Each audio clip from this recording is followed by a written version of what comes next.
कहना चाहूँगा, आज से कुछ माह पहले मैं यहाँ पहली बार आया था अपने जीवन काल में, और बिन बुलाया आया था। मैं तो हमारे नेता सज्जन सिंह वर्मा जी आ रहे थे तो उनके साथ सिर्फ बैठ के चला आया। मैंने कहा हमारे नेता के प्रोटोकॉल में, और यहाँ पे मैंने कहा धाम पे आशीर्वाद ले लूंगा।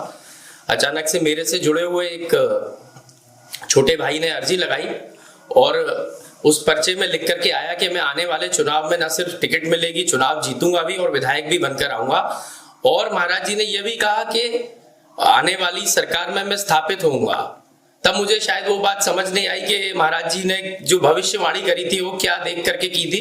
लेकिन आज जब मैं आया हूं तो मुझे वो एक एक शब्द सा अक्षर याद है, और मैं समझता हूं कि जो मेरे लिए भविष्यवाणी की गई थी पंडोखर महाराज द्वारा, वो सा अक्षर बिल्कुल सही हुई है।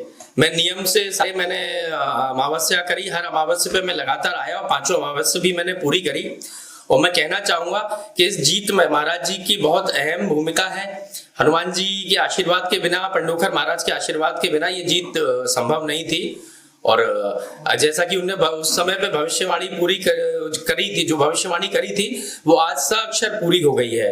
मुझे आज विधायक बनने का भी अवसर मिला है और सदन में मुझे स्थापित करके उपनेता प्रतिपक्ष बनकर अपने लोगों की, अपने कांग्रेस पार्टी की आवाज उठाने का भी जिम्मेदारी मिली है।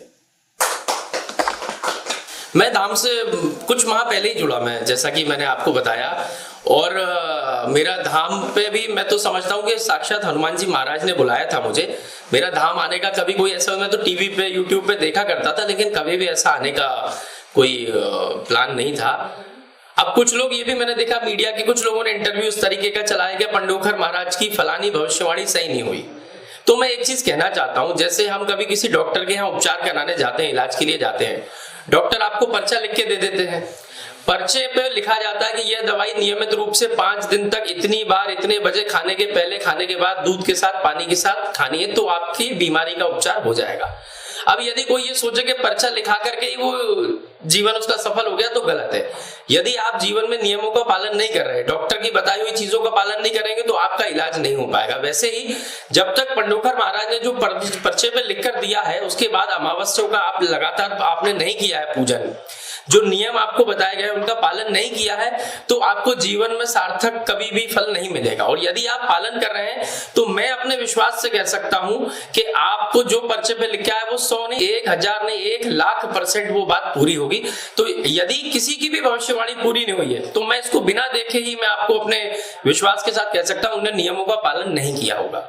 एक खास सवाल था कि आप पंडोखर धाम को लेकर युवाओं को क्या बताना चाहते हैं कि पंडोखर धाम आने से क्या होगा, उनको क्या संदेश देना चाहते हैं आप सिर्फ युवा को श्रेणी में क्यों जोड़ रहे हो? मैं तो सब बुजुर्गों को भी, सभी लोगों को, क्योंकि देखिए महाराज जो होते हैं उनका आशीर्वाद सबके लिए एक समान होता है। कोई पार्टी के लिए नहीं होता, कोई बड़े या छोटे के लिए नहीं होता, कोई जो स्वस्थ है या कोई बीमार है, सबके लिए महाराज का एक आशीर्वाद, हनुमान जी का एक जो कृपा होती है सब पे एक बराबर होती है।